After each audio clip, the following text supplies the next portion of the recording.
할렐루야. 아멘.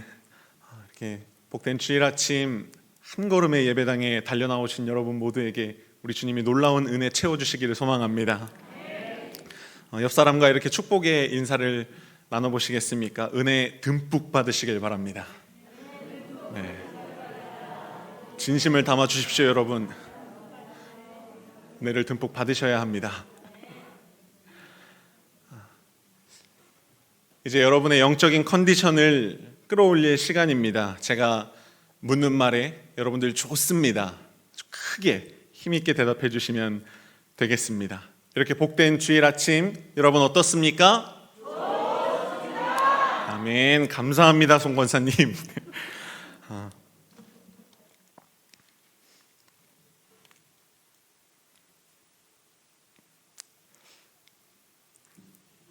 많은 사람들이 세상살이를 비유할 때 한 치 앞도 보이지 않는 밤길을 걷는 것과 같다 이렇게 이야기를 합니다. 그리고 어려운 문제 상황에 맞닥뜨렸을 때는 눈앞이 캄캄하다 이런 표현을 사용을 하죠. 이 두 가지 표현에는 공통점이 하나 있는데 그건 어둠이라고 하는 이미지를 사용했다는 겁니다. 강원도 정선 산골에 있는 선배 목사님네 교회에 이제 차를 타고 갔던 적이 있습니다. 근데 워낙 시골길이라 가로등이 없는 건 물론이고요. 그날은 또 하필 날까지 흐려서 이렇게 달빛 한 점 없는 그런 밤이었습니다. 그래서 오직 자동차 라이트만 의지해서 이렇게 운전을 하면서 가고 있었는데 운전하던 선배 목사님이 저에게 이렇게 뜬금없이 물어보는 겁니다. 야, 성훈아, 지금 라이트 끄면 앞에 뭐가 보일까? 근데 저는 그 얘기를 하는 목사님의 눈에 가득 담겨 있는 그 장난기를 제가 발견했습니다. 그래서 설마 이 목사님이 지금 이 밤에 이거 라이트를 끄진 않겠지라고 생각하는 순간 라이트를 확 끄는 겁니다. 근데 여러분 다행히 아무 사고도 나진 않았지만 저는 그 찰나의 순간에 정말 한 치 앞도 안 보인다는 게 뭔지 정말 확실하게 알 수 있었습니다. 좀 전까지는 그래도 라이트에 의해 보이던 도로며 나무며 정말 아무것도 보이지가 않았습니다. 그리고 그때 찾아온 그 불안감과 두려움은 제가 한 번도 경험을 해보지 못했던 것이었습니다. 여러분, 이렇게 길을 가다가 라이트를 잠깐 끄는 것만으로도 이렇게 불안과 공포가 우리에게 몰려오는데 어둠이 가득한 인생길을 걸어가는 것은 얼마나 더 힘들고 어려운 일이겠습니까? 그래서 사람들은 인생을 비유할 때 한 치 앞도 보이지 않는 밤길과 같다고 말을 하는 겁니다. 그리고 요즘에는 이 말이 더욱 공감이 갑니다. 뉴스를 틀면 해마다 출산율 최저치를 갱신하고 있다는 기사들이 나옵니다. 상황이 얼마나 심각한지 이제는 나라의 근간이 흔들리고 있다는 이야기까지 나오고 있지요. 그리고 불과 몇 년 전까지만 해도요, 연애와 결혼과 출산을 포기했다고 해서 3포 세대로 불리던 청년들이 이제는 내 집 마련과 인간 관계까지 포기했다고 해서 5포 세대라고 그렇게 불리고 있습니다. 설상가상으로 도통 언제 끝날지 기미가 보이지 않는 이 코로나 상황이 우리 삶을 더 고단하게 만들고 있지요. 국민일보 뉴스 기사에 보니까 이런 글이 실려 있었습니다. 최근 SOS 생명의 전화에 술에 취한 30대 남성의 전화가 걸려왔다. 죽으려고 마음먹었다가 전화기를 들었다는 그는 코로나로 인해 비극이 된 자신의 처지를 한참 동안 토로했다. 회사 경영이 악화되면서 구조조정이 단행됐고 순식간에 실직자가 됐다. 빚은 계속 늘어가고 스트레스가 심해서 위로를 받고 싶은데 사회적 거리두기가 강화되면서 대인관계에서 오는 정서적 안정마저도 누리지 못하고 있다. 오늘을 살아가는 사람 중에 이 이야기에 공감하지 못할 사람이 누가 있겠습니까? 이렇게 앞이 캄캄한 인생을 우리들이 살아가야 하다 보니까 사람들은 어떻게든 또 자기 나름대로의 등불을 마련하는 것에 혈안이 되어 있습니다. 자기 앞길을 한번 밝혀보겠다는 것이지요. 사람들이 많이 찾는 세상의 등불은 주로 이런 것들입니다. 먼저는 재물의 등불이지요. 아마 여기 계신 분들 중에도 역시 돈만한 등불이 없다 이렇게 생각하시는 분들 계실 겁니다. 그리고 또 어떤 등불이 있겠습니까? 지식의 등불도 있죠. 어떤 사람은 긴 가방끈을 믿고 그렇게 살아가는 사람들도 있습니다. 또 어떤 사람은 노련한 경험의 등불을 들고 있고요. 그리고 또 어떤 사람은 권력의 등불을 들고 있기도 합니다. 그런데 참 다양해 보이는 이 세상의 등불에 한 가지 공통점이 있다는 것을 알고 계십니까? 그건 불확실하다는 겁니다. 이미 세상을 많이 사셔서 답을 알고 계신 분들이 많겠지만 여러분, 돈이 내 인생을 확실하게 책임져 주던가요? 돈만 있으면 그냥 다 만사가 다 오케이였습니까? 아니죠. 지식도, 경험도, 그리고 권력도 마찬가지입니다. 어느 것 하나도 나를 확실히 책임져 주는 등불은 없다는 겁니다. 그런데 놀랍게도 사람들은 내가 가지고 있는 이 등불이 변하지 않을 것이라고 생각하고요. 그렇게 믿으면서 살아갑니다. 이것만 있으면 캄캄한 인생길도 문제 없을 것이라고 착각하면서요. 이 사진을 보시면 우리들이 얼마나 큰 착각 속에 살아가고 있는지를 단편적으로 알 수 있습니다. 휴대폰은 현대 기술과 그리고 지식의 총집합체라고 그렇게 불러도 손색이 없을 겁니다. 요즘에 그리고 좋은 휴대폰 하나 사려면 가격도 만만치 않잖아요. 많은 사람들이 요즘에 딴 건 없어도 살겠지만 휴대폰 없이는 못 산다 이렇게 얘기하는 사람들도 요즘 많습니다. 그런데 이렇게 우리들이 철석같이 믿는 휴대폰이 지금 이 사진 속에 있는 사람을 어디로 인도하고 있습니까? 죄송하지만 똥통으로 인도하고 있습니다. 휴대폰만 믿고 걷던 이 사람은요, 이제 곧 있으면 믿는 도끼에 발등이 찍히겠죠. 사람들이 손에 들고 있는 세상의 등불이 이 휴대폰과도 같다는 겁니다. 언제 어떤 식으로 오작동을 할지, 언제 꺼질지 알 수가 없다는 겁니다. 그렇게 믿었던 등불로부터 배신을 당하고 나면요, 인생은 이전보다 더 깊은 어둠에 휩싸이게 됩니다. 그래서 우리는 다른 등불이 필요합니다. 성경에 나오는 믿음의 선조들은 어두운 인생길 앞에 어떤 등불을 들고 걸었을까요? 오늘 말씀인 시편 119편 105절 말씀, 주의 말씀은 내 발의 등이요 내 길의 빛이니이다 하는 이 고백, 이것은 다윗의 간증과도 같은 고백입니다. 사무엘 상하 말씀을 읽어보면요, 양을 치던 작은 아이에 불과했던 다윗이 어떻게 이스라엘이라고 하는 한 나라의 왕이 되었는지, 그리고 또 그 나라를 통치하면서 얼마나 많은 일들을 겪었는지를 볼 수가 있는데, 제가 사무엘서를 읽으면서 느꼈던 것은 다윗처럼 일평생 수없이 많은 어둠 앞에 내던져진 사람이 또 있을까라는 것이었습니다.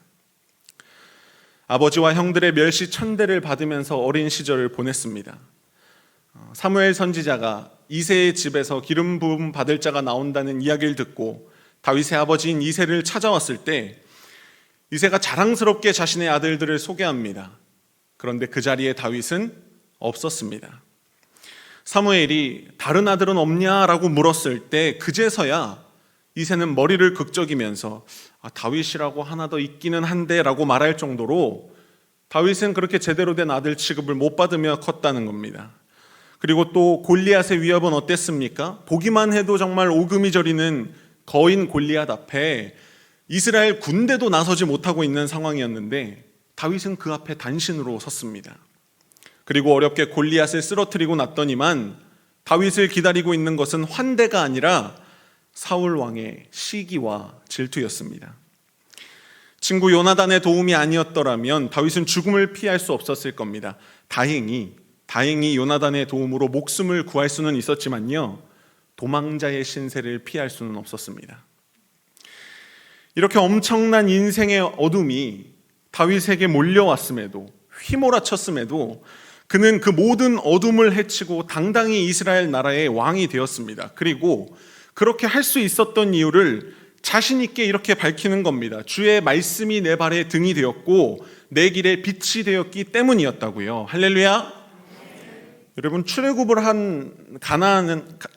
하고 가나안을 향해 떠난 이스라엘 백성도 마찬가지였지요. 그들은 아무것도 의지할 것이 없는 광야에서 정말 한 치 앞도 알지를 못했습니다. 그때 하나님은 이스라엘 백성에게 빛을 보내사 그들을 인도하시죠. 출애굽기 13장 21절 말씀입니다. 여호와께서 그들 앞에서 가시며 낮에는 구름 기둥으로 그들의 길을 인도하시고 밤에는 불 기둥을 그들에게 비추사 낮이나 밤이나 진행하게 하시니. 아멘.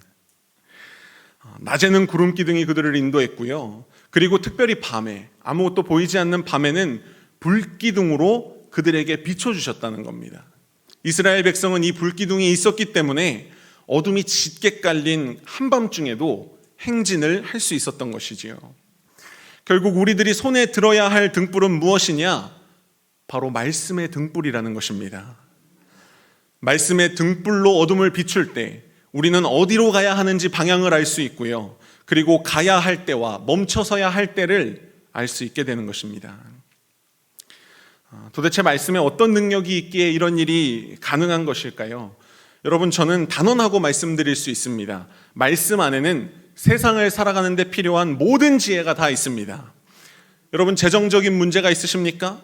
인간 관계의 문제가 있으십니까? 아니면 육신의 건강의 문제입니까? 그것도 아니면 영적인 문제입니까? 그 모든 문제의 해답이 말씀 안에 있습니다. 사람들이 왜 잠들지 못하고 그리고 소화불량이나 신경쇠약 같은 것에 걸리는 걸까 궁금했던 정신의학자 폴 트루니에 박사가 임상 실험을 해봤습니다. 불면증이나 소화불량, 신경쇠약 같은 증상을 호소하는 환자들이 찾아오면 그 원인이 무엇인가를 분석하고 그들의 솔직한 심경을 들어본 겁니다. 근데 그랬더니만 거의 대부분의 환자들에게서 공통점이 발견됐는데요. 그것은 그들이 마음에 다른 사람에게는 말하지 못할 큰 근심거리를 안고 있었다고 하는 점이었습니다. 여러분, 이 이야기가 혹시 조금 익숙하지 않으십니까? 잠언 17장 22절 말씀에 보면 이렇게 말씀이 기록돼 있죠. 마음의 즐거움은 양약이라도 심령의 근심은 뼈를 마르게 하느니라. 이미 수천 년 전에 하나님께서는 이런 병들이 왜 생기는지 말씀을 통해 우리에게 이미 알려주셨다는 겁니다. 그래서 문제의 해답이 말씀에 있다는 것을 그 실마리를 찾은 트루니에 박사가요, 그 후로는 이런 증상을 호소하는 환자들이 찾아왔을 때 먼저 그 마음에 있는 죄와 그리고 고민을 후련하게 그렇게 다 고백하게 했습니다. 그리고 그들에게 즐거움을 되찾아주기 위해서요, 대화를 많이 나누었고 마지막에는 어김없이 기도와 그리고 말씀을 권면해 주면서 그들을 돌려보냈답니다. 특별한 처방을 하지 않고 그저 하나님의 말씀을 근거로 뼈를 마르게 하는 근심을 털어놓게 했을 뿐인데 많은 환자들이 병적 증세가 사라졌다고 그렇게 고백을 하더랍니다. 그렇다면 우리는 여기서 이제 이 질문을 하게 되는 것이지요. 말씀에 이와 같이 놀라운 능력이 있는데 왜 매주 말씀을 듣고 있는 우리들에게는 능력이 나타나지 않느냐 하는 거죠. 왜 우리는 내 간증이 없고 매일마다 남의 간증을 들으며 살아야 하냐는 겁니다. 문제는요, 우리들이 말씀을 듣기만 한다는 겁니다. 누가복음 8장 16절에서 예수님이 이런 말씀을 하신 적이 있습니다. 우리 같이 한 목소리로 읽겠습니다. 누구든지 등불을 켜서 그릇으로 덮거나 평상 아래에 두지 아니하고 등경 위에 두나니 이는 들어가는 자들로 그 빛을 보게 하려 함이라. 아멘. 여러분, 정말로 아멘이십니까? 우리들이 말씀을 듣는 이유가 뭘까요? 그걸 잘 듣고 그릇으로 이렇게 예쁘게 덮어두기 위해서 우리가 말씀을 들을까요? 아니죠. 말씀의 등불을 받았으면 마땅히 가장 잘 보이는 곳에 올려두고 들어가고 나갈 때마다 빛을 봐야죠. 수백만 원 주고 산 명품 가방이요, 너무 소중하다 그래서 이거 먼지도 묻으면 안 된다고 고이고이 싸서 장롱 깊숙이 넣어놓고 1년이 가고 2년이 가도 그거 한 번도 꺼내서 사용하지 않으면 그게 가방으로서 무슨 의미가 있습니까? 아무 의미가 없지요. 기껏 여러분 힘들게 마련한 말씀의 등불을 그릇으로 덮어놓은 채 이거 뭐 도무지 앞이 깜깜해서 보이지 않는다고 답답해하는 우리들의 모습을 보면서 주님이 얼마나 속이 터지시겠냐는 겁니다. 한 달 전쯤에 있었던 일인데요. 화요일 아침에 교회에 나오면 저는 가장 먼저 교회 현판 밑을 살펴봅니다. 주일에 내놓은 쓰레기를 잘 가져갔는지 이런 것들을 확인하는 것이지요. 근데 그날은 멀리부터 제가 이렇게 걸어오는데 뭔가가 보이더라고요. 그리고 기분이 별로 좋지 않았습니다. 대개 현판 밑에 뭐가 있으면 10중 8구 누가 쓰레기를 버려놓은 경우거든요. 근데 아니나 다를까 이제 와서 봤더니 나무로 만든 큰 팔레트, 이제 대형 마트 같은 곳에서 쓰는 그 팔레트를 누가 그걸 떡하니 교회 현판 밑에 버려놓은 겁니다. 근데 난감하더라고요. 그냥 평소처럼 작은 쓰레기들 같으면 뭐 크게 고민하지 않고 그냥 주워다가 종량제 봉투에 담아서 버리면 그만인데, 근데 이거는 뭐 종량제 봉투에 담아 버릴 수도 없고 이걸 어떻게 해야 되지 이렇게 고민을 하고 있는데, 그때 이웃 아저씨가 나오셨습니다. 그리고 저한테 대뜸 이렇게 얘기하시더군요. 아니 왜 남의 집 앞에 이런 쓰레기를 버리는 거야? 라고요. 제가 아마 평소 같았으면 그 얘기를 듣고 네 금방 치우겠습니다 이렇게 좋게 대답을 했을 텐데, 근데 그날은 기분이 별로 좋지 않았습니다. 그래서 그 12조의 말을 듣고 도무지 그냥 넘어가질 못하겠더라고요. 그래서 나도 할 말은 좀 해야겠다 생각하고 이렇게 말씀을 드렸습니다. 어르신, 이거 저희 교회에서 버린 쓰레기 아니에요. 그리고 여기가 어떻게 어르신 집 앞이에요. 저희 교회 현판 밑이죠. 라고 이렇게 얘기를 드렸고요. 그 말을 하는 순간 잠깐은 제 속이 후련하더라고요. 근데 저는 그 말을 한 대가로 그 아저씨의 온갖 불평과 불만, 그동안에 있었던 모든 일들을 저는 다 들어야 했습니다. 다행히 제가 더 지치기 전에, 제가 쓰러지기 전에 김 목사님이 도착을 하는 바람에 저는 바톤을 터치하고 그냥 사무실로 들어와 버렸습니다. 근데 몸은 의자에 앉았는데요, 마음이 가라앉질 않는 겁니다. 솔직하게 말씀드리면 더 강하게 이야기하지 못하는 제 처지가 아쉬웠습니다. 근데 그 순간에, 그 생각을 하고 있는 순간에 제 머릿속을 스치고 지나가는 말씀 한 구절이 있었는데요, 그것은 온유한 자는 땅을 기업으로 얻으며 풍부한 화평을 즐긴다 라는 2월 14일 담임 목사님 설교 말씀이었습니다. 그리고 후회가 막 밀려오더라고요. 내가 온유했어야 되는 건데, 기꺼이 내가 수고를 감당하겠다는 그 온유한 마음을 품고 내가 이 아저씨에게 친절히 이야기를 했더라면 내가 그분과 화평을 누리고 있을 텐데 하는 후회였죠. 그러나 여러분, 언제나 그렇듯 후회는 아무리 빨라도 늦은 법입니다. 오늘 사순절 제5주를 맞이했습니다. 사순절에 우리들은 마땅히 예수님을 묵상을 해야 하죠. 사실 예수님께서 이 땅에 오신 이유도요, 우리의 등불이 되어주시기 위해 오셨습니다. 요한복음 1장 말씀에 보면 예수님은 어둠 가운데 비치는 빛으로 그렇게 표현이 되고 있죠. 그리고 요한복음 뿐만 아닙니다. 베드로전서에서도 예수님의 사역에 대해서 이렇게 표현한 곳이 있습니다. 이 말씀이죠.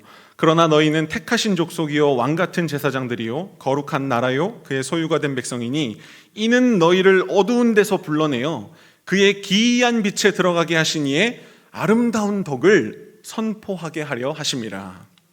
아멘. 가만히 두면, 그냥 가만히 내버려 두면 어둠 속을 헤매고 방황하다가 죽을 수밖에 없는 우리를 불러서 기이한 빛 가운데로 들어가게 하신 분이 누구십니까? 우리의 구주이신 예수 그리스도시지요. 그분은요, 말씀이 육신이 되어서 이 땅에 오신 분이십니다. 할렐루야. 그러니 여러분, 우리들이 말씀의 등불을 가진다는 것은 말씀이신 예수님의 인도함을 받는 것과도 같은 의미인 것이지요.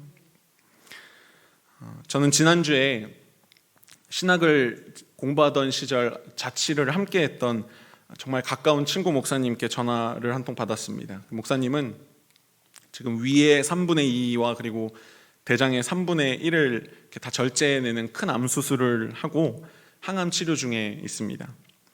그리고 그 가정에는 이제 곧 있으면 돌을 맞이하는 예쁜 딸도 한 명 있고요.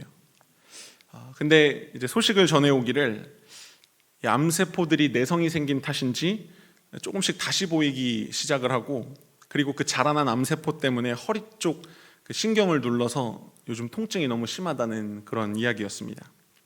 평소에도 제가 이 목사님과 가깝게 지내기 때문에 서로 안부를 묻는데요, 그렇게 가까운 사이임에도 제가 그 이야기를 들었을 때 무슨 말로 이분을 위로해야 하지? 말이 생각나지 않더라고요. 그때 성령님이 주시는 마음은 말씀을 권하라는 것이었습니다. 그래서 이 목사님께 우리 교회 사순절 특별 새벽 기도의 말씀을 공유를 해드릴 테니 좀 들어보겠냐고 그렇게 권면을 했죠. 목사님한테 말씀을 권한다는 게 좀 이상하게 보일진 모르겠지만 그게 저에게 주신 감동이었고요. 그리고 그 권면을 하고 저는 생각지 못한 답을 들었습니다. 그 목사님이 저에게 이렇게 대답하시더라고요. 고마워. 역시 말씀이 답이지. 저는 그 대답을 듣고 확신했습니다. 인간이 줄 수 있는 어떤 위로와는 비교할 수 없는 하나님의 위로하심이 반드시 말씀을 통해 임하실 것을요. 그리고 여러분, 말씀의 능력을 통해 그분이 질병으로부터 노임받고 귀한 종으로 쓰임받게 되리라는 것도요. 예수님께서 언제나 우리 인생을 말씀으로 비추고 계시다는 것을 여러분 잊지 마시길 바랍니다. 베드로에게는 밤이 새도록 수고하였으나 물고기를 단 한 마리도 잡지 못했던 서글픈 밤이 있었습니다. 어부인 베드로에게 물고기가 없다는 것은요, 그야말로 인생 최대의 문제였습니다. 이 심각한 상황이 어떻게 해결될 수 있었는지 여러분 기억하십니까? 예수님께서 베드로에게 주신 말씀 한마디에서부터 반전이 시작됐습니다. 깊은 데로 가서 그물을 던져라. 한 치 앞도 알 수 없던 베드로의 삶에, 베드로의 인생에 말씀의 빛이 비춰진 겁니다. 그때 베드로가 이렇게 고백을 하죠. 선생님, 우리들이 밤이 새도록 수고하였으되 잡은 것이 없지만은 말씀에 의지하여 내가 그물을 내리리이다. 우리들이 너무나 잘 아는 것처럼요, 말씀의 인도함을 받은 베드로는 그물이 찢어지도록 물고기를 잡을 수 있었습니다. 만약에 베드로가 깊은 데로 가서 그물을 던지라고 하는 주님의 말씀이 자신에게 주어졌을 때 갖은 핑계를 대면서 그 말씀의 인도함 받기를 거절했더라면 어떻게 됐을까요? 주님, 제가 밤이 새도록 얼마나 수고했는지 아세요? 저 너무 피곤해요. 저 못합니다. 주님, 그리고 그 방법은 옳지가 않아요. 주님, 제가 어부잖아요. 깊은 곳에는 물고기가 없단 말이에요. 아마 베드로의 입에서 이 말이 뱉어지는 순간 환하게 빛나고 있던 그 주님의 말씀은 그릇으로 덮여져 버렸을 겁니다. 그리고 어둠만이 가득했겠죠. 지금까지 내 삶의 문제가 무엇이라고 생각하셨습니까? 태생부터 남들과 달랐던 출발점이 문제였습니까? 가진 것이 없고 배우지 못한 것이 우리의 문제였을까요? 아니요. 우리의 유일한 문제는 말씀의 인도함을 받지 않았다는 겁니다. 한 치 앞도 모르는 우리의 인생길을 내가 가진 등불로 밝혀보겠다고 발버둥친 것이 우리의 문제였다는 겁니다. 이제 등불을 바꾸십시오. 예수 그리스도, 오직 그분의 말씀이 우리 삶의 유일한 등불입니다. 함께 찬양하겠습니다.